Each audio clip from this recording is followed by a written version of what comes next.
Humans have been at war since the beginning of recorded history. The tools and tactics may have changed, but the results are the same: death, immense suffering, devastation, and trauma. Is it a cycle we can break? I'm Soraya Salam, and this is the Doha Debates podcast.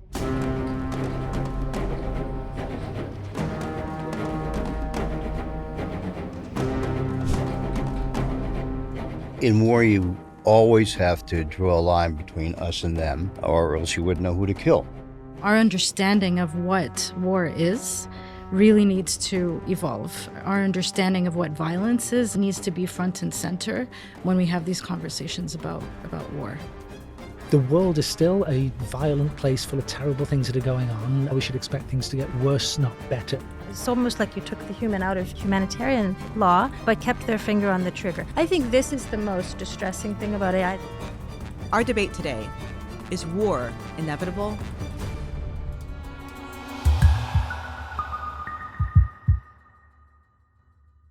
I'd like to welcome our guests, Ian Morris, author of War, What Is It Good For?, and professor of history at Stanford University. Charli Carpenter is a professor of political science at the University of Massachusetts, Amherst. Brian Ferguson, a professor of anthropology at Rutgers University, Newark. And Noha Aboueldahab, assistant professor of international law at Georgetown University in Qatar. Thank you all for being here. So, is war inevitable? Will we ever be able to overcome war as a human civilization? Brian? I don't think war is inevitable. I say this for three reasons. One is that a lot of people do think war is inevitable. And so I spent quite a bit of my life studying the different bases of those claims, which include tribal warfare, which include the archaeological record on war, and which includes violence among chimpanzees. And what I found is that in all three of those, the claim that war is somehow acting out an innate tendency doesn't hold water, doesn't explain things. Human beings, and maybe even chimpanzees, learn war by the culture they're in, by their history, by present circumstances, and by what leaders tell them. So there can be other choices. And I also think that it's not inevitable because even complex societies have existed without war. And lastly, I think you can see war is not inevitable by the current world. Europe and the integration of the European community gets a lot of attention, but you could look at South America as well. Those countries have made war on their own citizens, but in terms of wars between states, there hasn't been a big one since the Chaco War almost a century ago. I think war is inevitable to an extent, especially in the context of self-defense. I mean, if you're attacked, I feel like if we're talking about innate instinct is to defend yourself. And so in that sense, I would go even further and say in that sort of context, war is necessary to defend yourself. Ian, will there always be a reason for us to go to war? Well, I think, no, I like Brian, I think war is not inevitable, but there are a lot of buts that go around that. And I think, to me, it seems like two big things are really important. One is that people are animals. And like almost all of the species of animals, we've evolved to be able to use violence to get what we want in the world if we choose to do so. And so in that way, we're just like any other animal. But then there's also a way in which we're not like any other animal. Which is that our evolution has given us these big brains that are capable of cultural evolution as well as biological evolution. But the way I look at the evidence, people today, in spite of all the wars and the cruelty going on in the world, on average, globally, we are about 1/10 as likely to die violently as our ancestors in the Stone Age were. And I think we know how to drive down rates of violent death if we choose to do so. And so I think the possibility of a world without war is a real one, although, as I say, there's a lot of buts around that. Charli, what do you think? I think conflict is inevitable, but violent conflict is not. I would agree with that. I hope it's not, because we're not living in the Stone Age anymore. We are living in a nuclear-armed world where even non-nuclear aerial weapons can do incredible damage to entire cities. We saw that in Dresden, Tokyo. We're seeing it in Gaza even.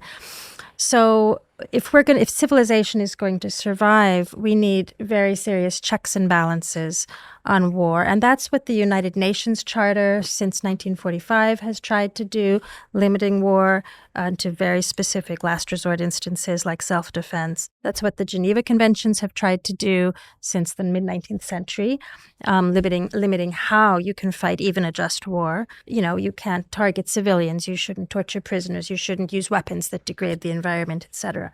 And these rules are what distinguish war from murder and from genocide. They've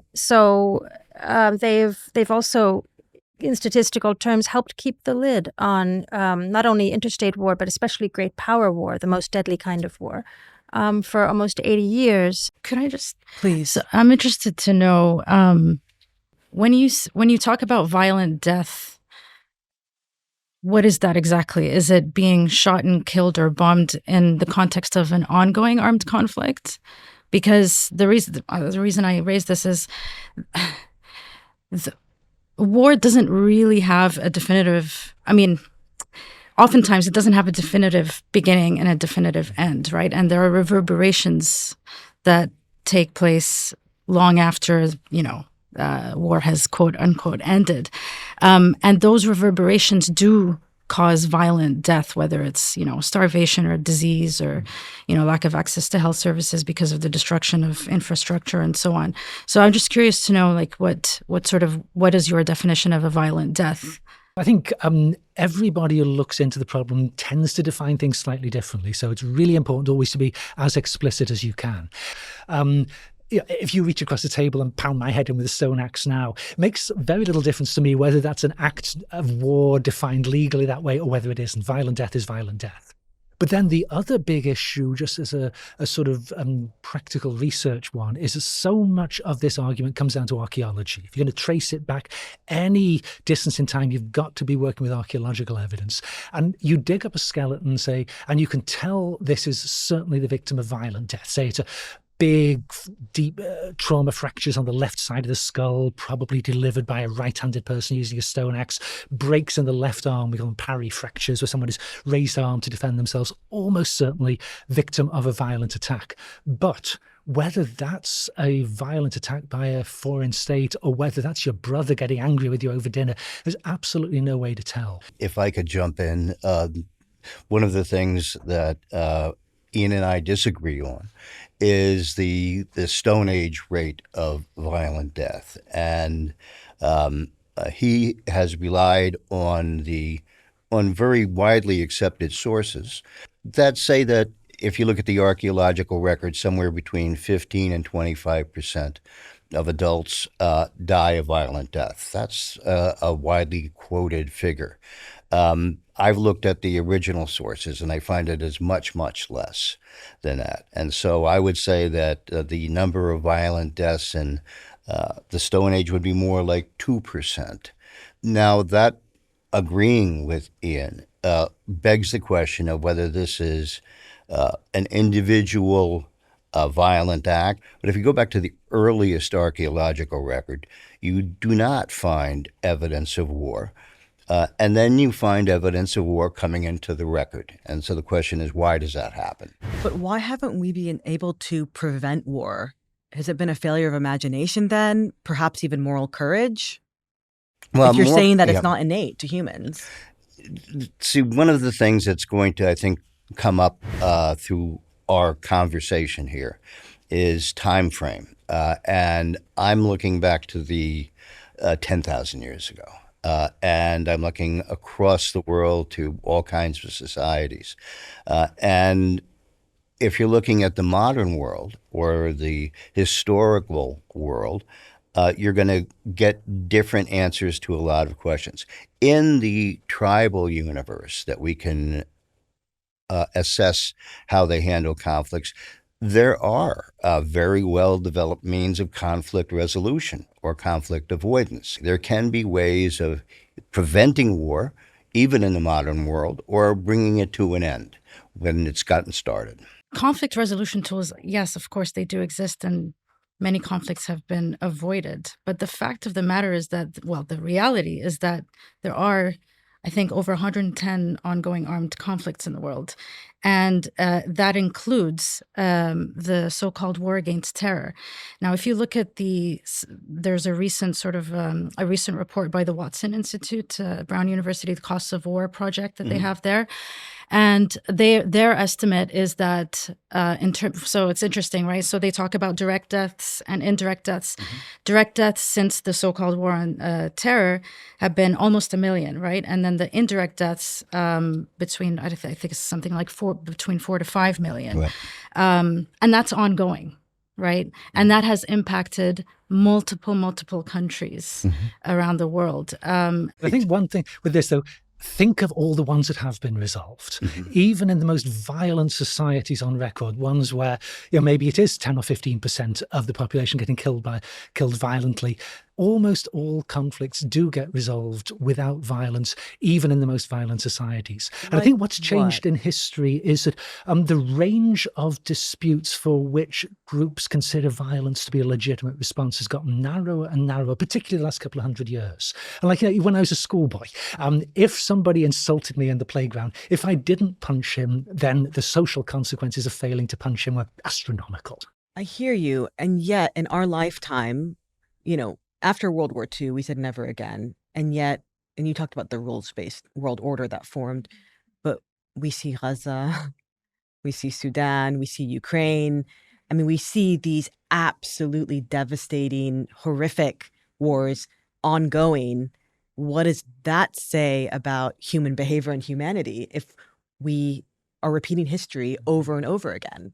Well, the opinions vary a lot on this. I tend to think that pretty much everybody has something for which they will be willing to use violence. If somebody comes to the door to murder your family, you're probably going to be willing to use violence to prevent that from happening.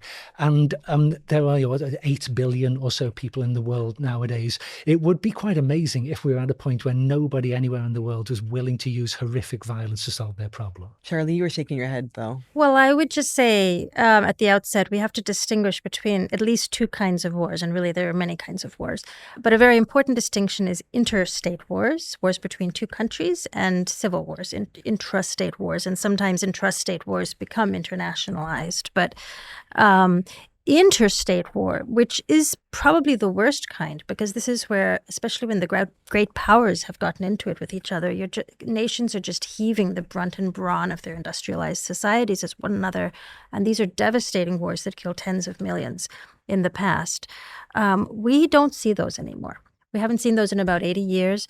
But what I want to say is interstate war may have declined, and that's a good thing. But civil wars didn't. In fact, they increased over this period for a couple of reasons. One was decolonization, but another was that these rule sets didn't really address civil wars. The UN Charter doesn't do anything about that. It establishes rules for the peaceful resolution of disputes between states, but there's no divorce court for states and rebels. And so there's a bit of a gap in the international rules there. It's also a little bit unclear under what circumstances it would be legitimate for a third-party state to intervene in a civil war. There's norms that we shouldn't allow atrocities to go on, but they conflict with other norms that we shouldn't violate territorial integrity. So there's some conflicts of rules. But that doesn't change the fact that we've not yet had World War III. And that is a huge boon to humankind, not only because we've avoided that outcome, but because it's enabled us, this period of stability has enabled life expectancy to grow, economies to develop, democracy to flourish, although we're also seeing a setback in that. There's a big sort of missing factor here, which is the racial and socioeconomic aspect of the way that wars are fought around the world. So whereas it may be true that there's been prevention of war in the classical sense in Europe and North America, it is absolutely not the case in most of the world. I'm talking about our region in the Arab world, but also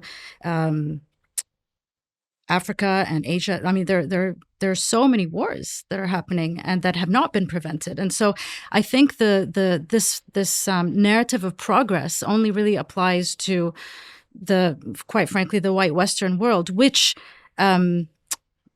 ironically, but perhaps also not ironically, is largely responsible for a lot of the wars that are taking place in the rest of the world. In response to a lot of things that have been said, the interstate wars, I worked on this back at the time. I was leading a conference during the Rwandan genocide, and they've peaked in around 1992. They still go on, but they've peaked.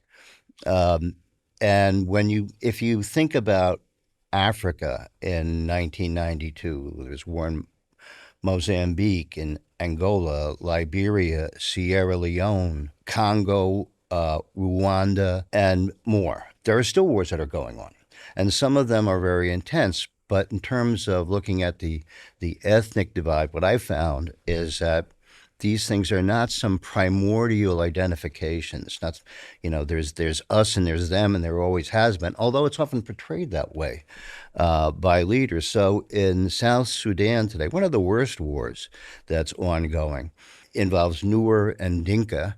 And the Nuer and Dinka had wars in the past, but what we see is repeatedly they have sent emissaries between each other to try and find some way to use traditional means of negotiating an end to the conflict.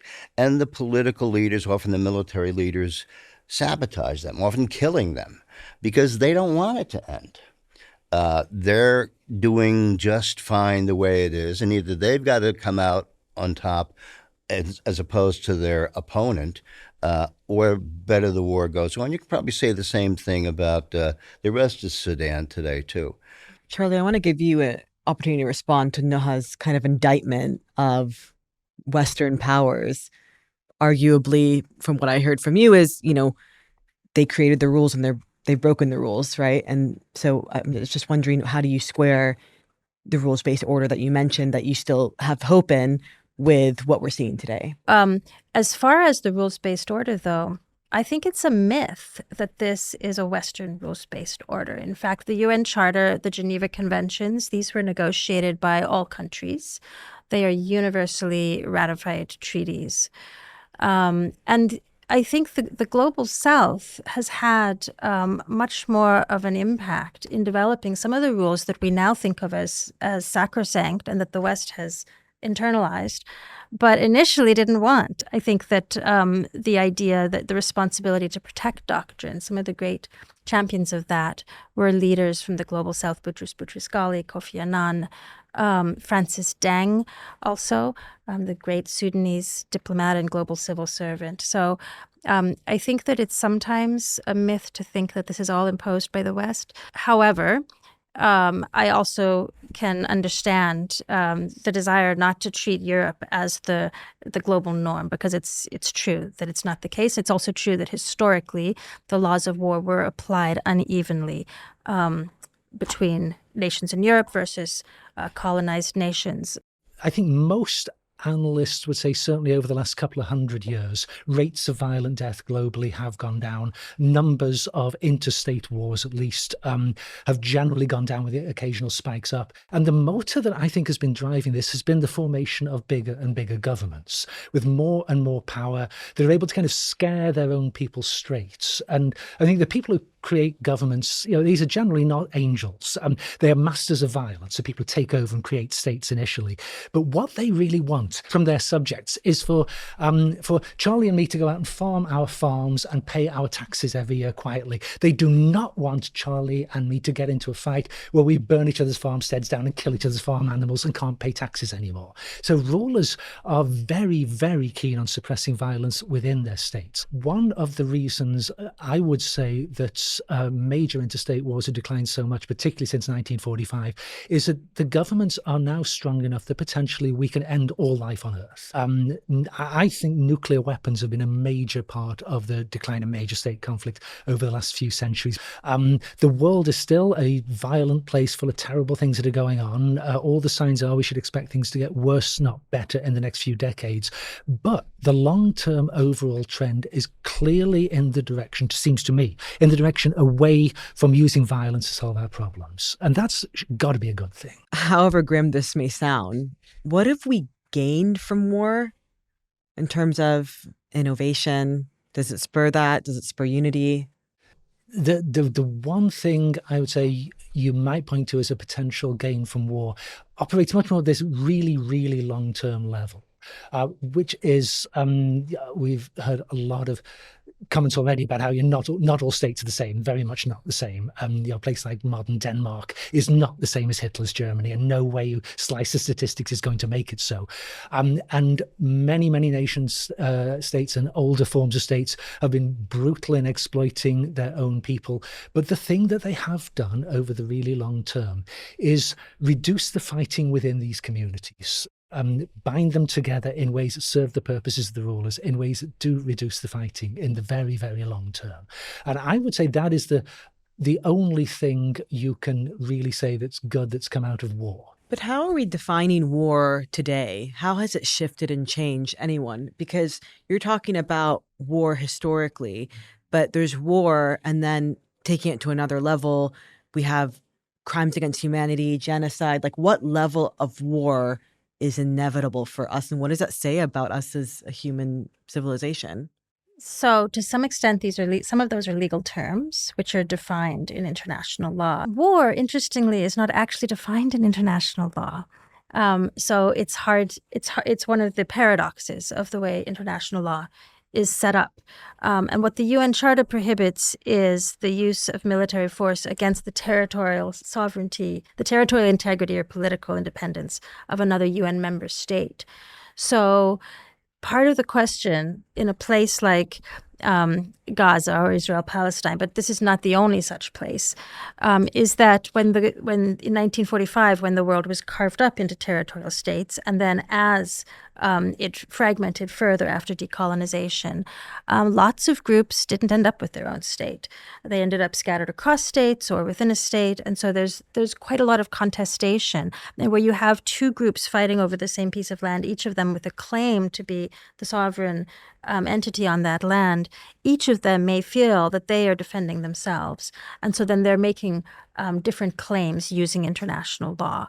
I mean, Soraya, just your question about is crimes against humanity, genocide inevitable, or what are we talking about when we say war is inevitable? And I think, so long as there is, and we haven't talked about this yet, but so long as there is dehumanization, then unfortunately, to an extent, such crimes against humanity are going to happen. But I would say that's not even inevitable in war. And in fact, the Geneva Conventions are designed, they're set up to actually enable combatants to fight limited wars without dehumanizing the other. Yeah, but the fact of the matter is that there is dehumanization. I mean, we do have the laws and everything, but in practice, unfortunately, it's not. Brian? I'd just add a little that in war, you always have to draw a line between us and them, or else you wouldn't know who to kill. What distinguishes murder or homicide from the valorous conduct of killing in war. In human history, dehumanization hasn't been the only way to do it, although it may sound bizarre to us. Accusations of witchcraft have probably been more of a motivation to kill others. It's not dehumanizing them. There's other things like violations of kinship requirements. Makes no sense to us at all, but it could be a cause for war against them.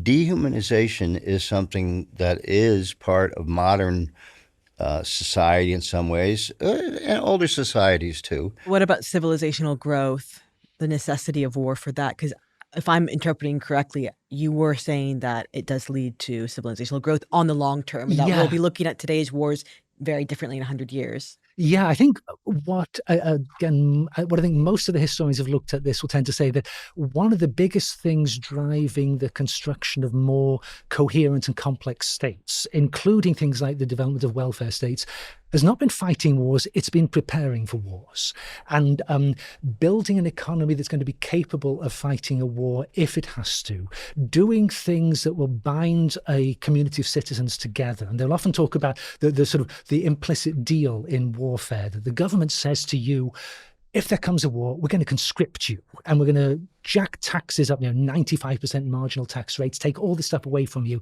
In return, we're going to make being a citizen of this state a really good thing. We're going to have a national health service. We're going to have all these other things. And this implicit deal is made. But there's this one historian, political scientist, guy named Paul Kennedy, who had this great line about what makes a state into a great power is the ability to fight a great war. What stops a state being a great power is fighting a great war. It's like the preparation has all these positive externalities. Actually fighting the war is catastrophic. Charli, do you agree? I think I agree and disagree with some of that. I mean, on this on this question of it sounds like you're asking, is there some benefit to war? And I think I would agree with something Noha said at the beginning, which is that in certain situations, war might be necessary as a last resort. If you look at the UN Charter, it's really based on just war theory, which implies that you want to limit war, but certain wars are justified. Wars of self-defense, wars to defend others, to punish an aggressor, or perhaps to defend vulnerable citizens, but they should only be fought under very limited circumstances, and it's a very small subset. And when they are fought, they should be fought only according to certain rules that limit the harm to non-combatants, etc. Now we don't think of prestige as coming from fighting a war. It comes from economic progress. It comes from sending rockets to the moon, or putting on a good Olympics, or managing a pandemic well. And I think that you can find one of the best arguments that I've heard about the social value of war is just that it binds people together. If there's one thing the British people care about, it's the National Health Service. When I was a little boy, it was like everybody in my parents' generation had frozen in 1940, 20 years before I was born, during the Battle of Britain. They never moved on from the Battle of Britain. It was the defining thing in their lives. Nowadays, when they're having elections, political campaigns in Britain, it's not Britain as a world power that's a thing that galvanizes the votes. It's what are you going to do for the National Health Service? I mean, I do feel that we are getting better at non-military nation-building activities. Well, who is we? Are you talking about Brits? Are you talking about states in general? Are you talking about the global community? I don't know why I think you can quantify this, but I would say on average around the world. But clearly, yes, you're absolutely right. It's some countries more than others. Who are the some? Who are the some? I think it depends specifically what it is you're talking about, because there's so many things that we've seen global benefits in, like, say, GDP per capita, the amount of wealth people have. Globally, real wages have tripled from 100 years ago. Globally, lifespans have increased by 30 years from 100 years ago. Globally, nutrition has improved so much that on average, humans everywhere are 10 centimeters taller than they used to be. There are certain things where there is just no way to deny there have been global scale improvements. And yet at the same time, of course, the benefits have flowed more to certain parts of the world than to others. I want to pick apart this narrative of progress that I feel that keeps coming up here. I mean, the UK is maybe great with the National Health Service, but it's also really great at continuing to sell billions of dollars or pounds of weapons to Israel and other states to kill innocent civilians. The UK has also done a really fantastic job of continuing to colonize the Chagos archipelago, despite the ICJ ruling, which is, a multilateral entity, the highest judicial authority. And the UK has continued to ignore that ruling about Chagos. The UK is doing all kinds of wicked things, as all governments do. But compared to the level of British wickedness in the 19th century, things have gotten a lot better. How do you explain this restlessness then that you kind of described earlier about the perception that things are getting worse? So the restlessness. What do you Yeah, I mean? mean, you kind of mentioned there's a sense of people feeling that, countries are arming themselves to the teeth I see. again. Right. And, there is global instability. Even in your own country, I mean, I don't know a lot of Brits that would agree that the NHS is getting better, for instance, right? So how do you square that with what you said earlier, which is that things are getting better? Yeah, I think the biggest driver for peace since 1945 was the creation of this very stable Cold War relationship, which it sounds a very peculiar thing to say, but this very stable Cold War relationship between the United States and its partners and the Soviet Union. And one thing that nuclear strategists like to say is that during the Cold War, the world was terrifying but simple. You had these two great powers facing off with more than enough nuclear weapons probably to kill all life on the planet. But the rules evolved over time, and the leaders in both countries, they kind of knew what they could and couldn't do. And the chances, other than by an extreme series of accidents, the chances of there actually being a nuclear war were pretty low. Now we live in a world that is less dangerous because we've still, after the great getting rid of nuclear warheads after 1989, I think we've still got something like 10-15% of what we had at the peak in 1986, when over 70,000 warheads. So we almost certainly don't have enough weapons to kill everybody on the planet in one day, which has got to be good. I'm just going to say there are definitely enough nuclear weapons still in the world's arsenals to create catastrophic climate effects, mass starvation, yeah, absolutely, and a global Holocaust if there were an exchange. We could have significantly. World War II casualties in one day, no doubt about that. But could we kill everybody? Probably not. Well, it wouldn't all happen in one day. It would partly happen from famine that would result after. Yeah. But at any rate, I take your point, which is that your backward-looking statement about global history goes way back. But it's not necessarily a prediction about what will happen in the future. Yeah. And it's true that some of the guardrails that I've been talking about that were set up in the 20th century and the 19th century with the Geneva Conventions are to some extent perceived to be at risk. Perhaps they are at risk, especially with the U.S. retreating from some of its support and funding for some of these institutions. And so I think it's hard to imagine what it was like in the 19th century when you had these big pitched battles in fields. People were so inured to this that they would bring out picnic blankets and watch the battle with their kids. That was kind of like entertainment for them. And then afterwards, there wasn't yet a norm that you even took care of the soldiers afterwards. They were mostly left to just rot in the sun or die of their wounds when the rest of the cavalry would move on. And we don't have that anymore. We don't see that anymore. Sometimes tens of thousands of soldiers would die in one day, in one weekend, in one of these battles. We don't see that anymore.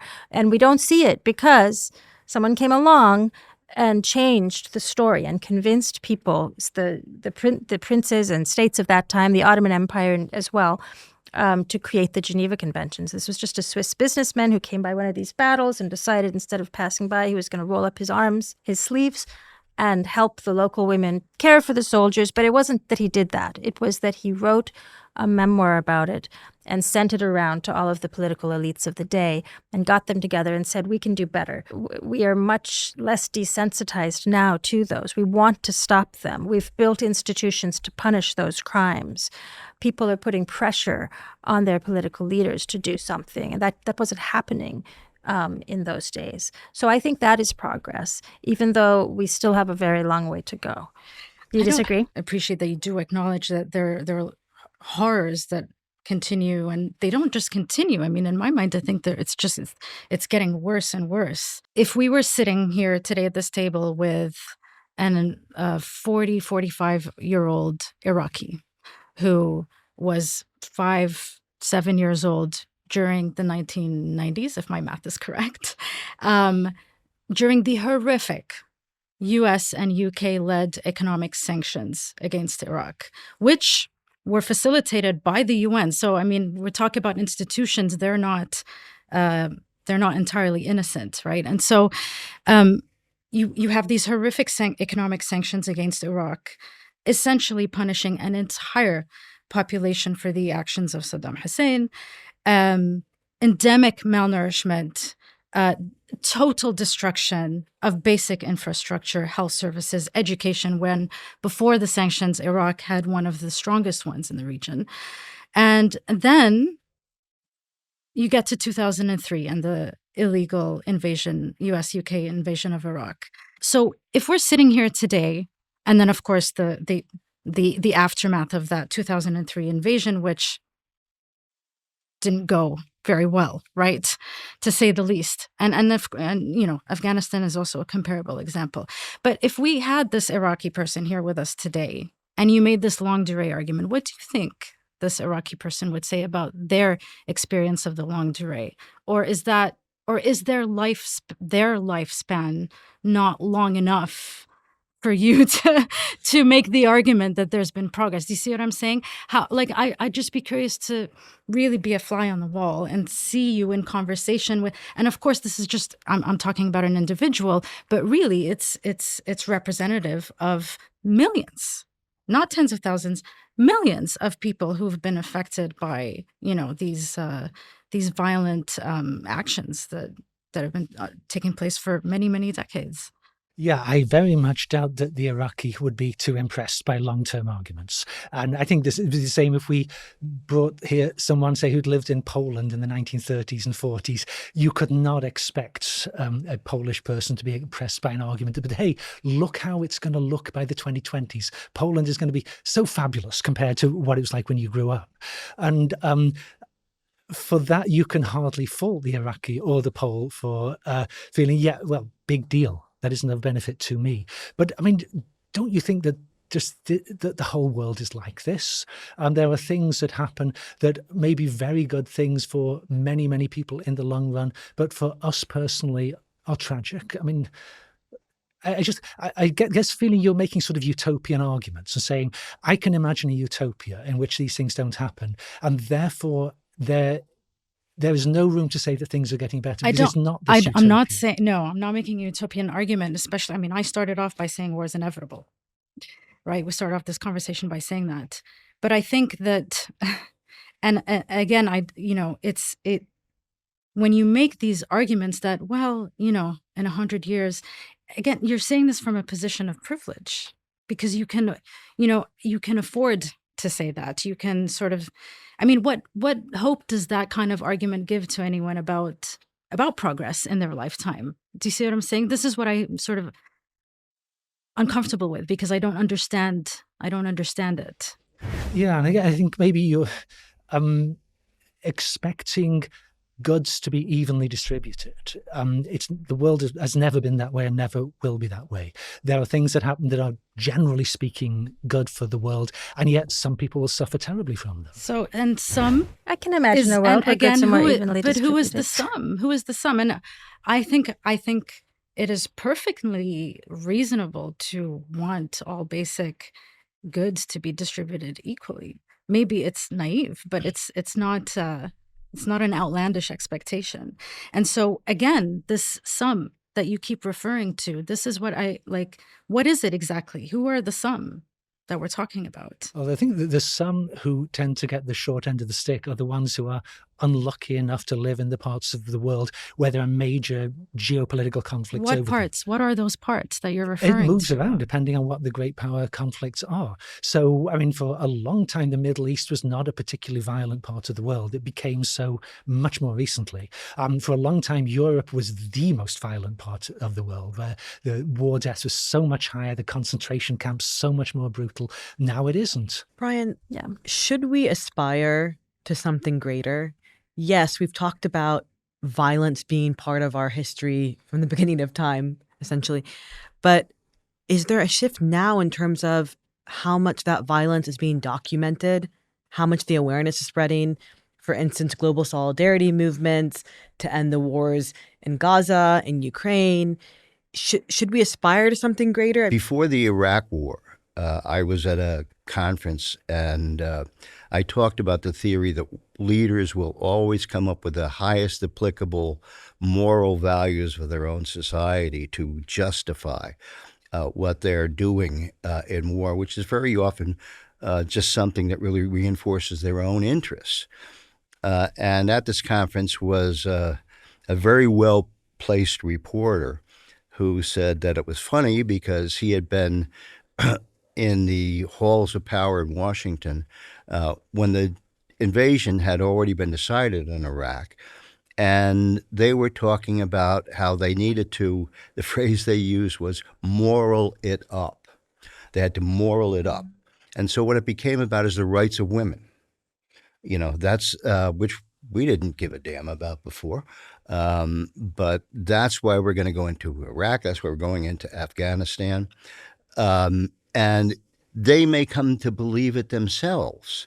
But I think that having people aspire to less war, if not no war, but less war, involves more critical scrutiny of the interests of the leaders who are advocating war. And I think that certainly applies today. Noha, I'm wondering if AI now, is it accelerating war and violence, or can it be part of the solution in trying to limit war? I'm not an expert on this, but when this topic of AI and militaries and wars comes up, what I sort of immediately think of is the challenge of identifying who is the perpetrator when something goes wrong, right? When in 2007, I was working on my book, Lost Causes, and it was a book about why some issues get on the international agenda and others don't. And I was at that time interviewing a lot of roboticists and ethicists who were the early norm entrepreneurs that we should have a treaty banning the use of killer robots or autonomous weapons. The idea was you don't want machines making targeting decisions by themselves without a human in the loop. And eventually this campaign took off. You've probably heard about it now.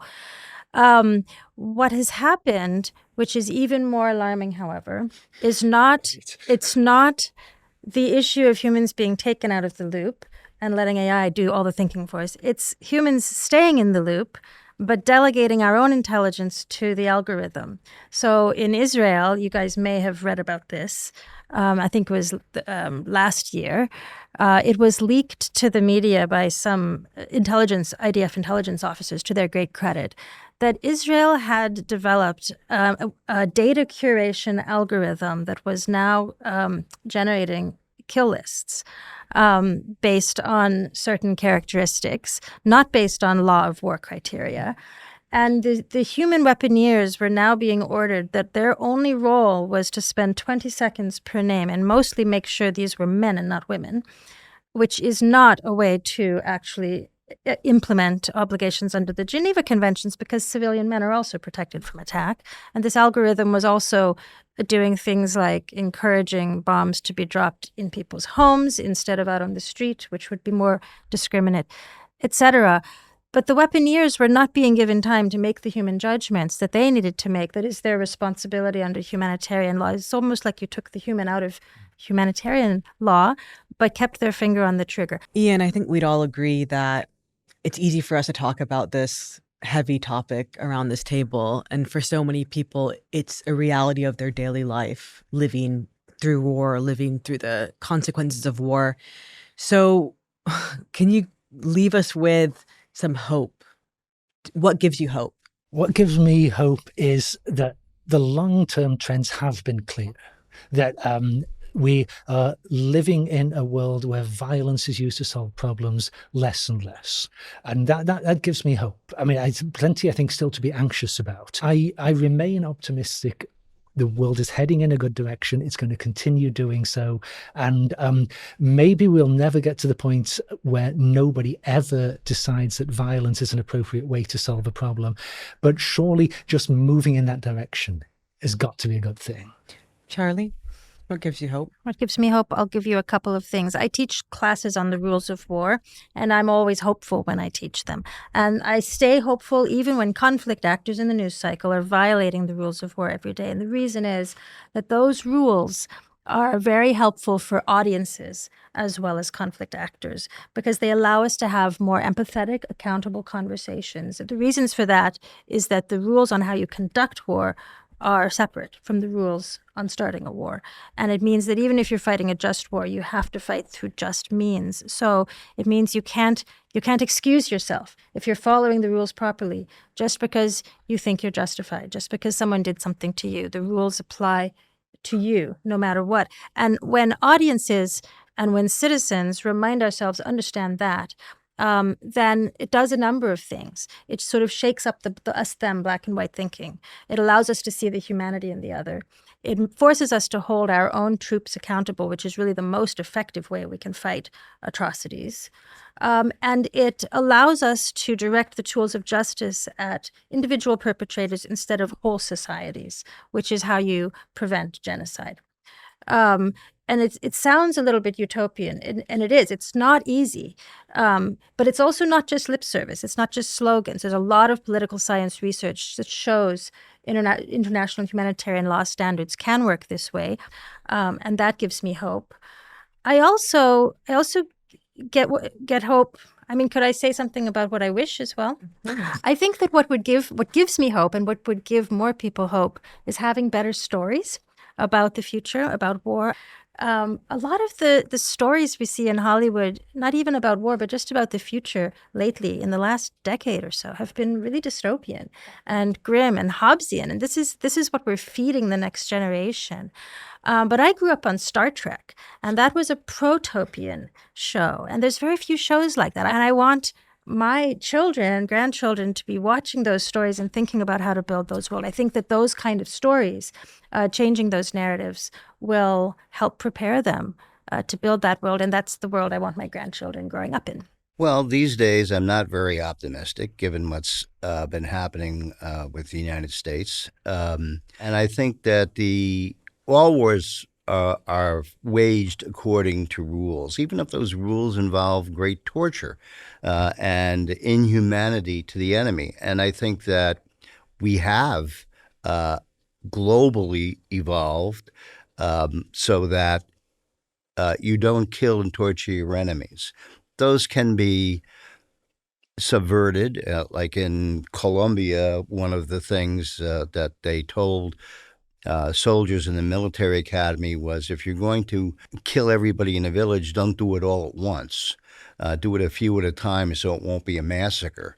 That can happen. But I think that working towards a global sense, and there's, despite my pessimism, you see a tremendous amount of feeling to look at what's really happening with just the starvation in Gaza has motivated an awful lot of people. And if it hadn't, then then there would really be room for despair. But I think that we have to push those things forward to, as we used to say, keep the faith, baby. And I think that where we are now is not where we're going to be 15 years from now or 30 years from now. Noha, final thoughts? I was just going to say that I think that we all agree that war doesn't occur in a vacuum. Our understanding of what war is really needs to evolve, and our understanding of what violence is and what the sort of lived realities in most of the world of what violence is, that needs to be front and center when we have these conversations about war. Thank you all very much. It was a really interesting discussion. Thank you. Thank you so much. A pleasure.